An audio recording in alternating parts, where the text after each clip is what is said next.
Instructions on how to wrap BTC, ETH, LTC in the Relictum Pro blockchain.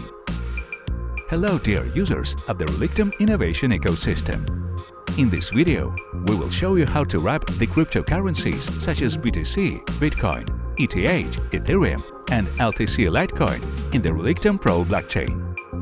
The main feature of wrapped coins is that their transactions are not subject to commission and they are made instantly. In order to perform a coin wrapping operation, please log into your account in the Relictum Node application. After logging into your account, go to the Swap tab on the bottom panel of the application. In the upper field of the opened window, select which cryptocurrency we will use for wrapping.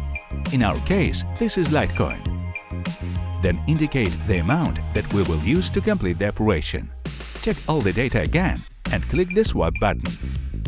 In a pop-up notification, the system notifies of the successful completion of the operation.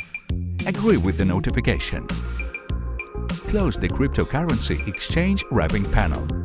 Then go to the crypto section and check that the wrapped Litecoin or Relictum LTC is already on our balance sheet. Congratulations! You have successfully wrapped Litecoin in Relictum LTC and can send it instantly and with zero commissions on the Relictum network.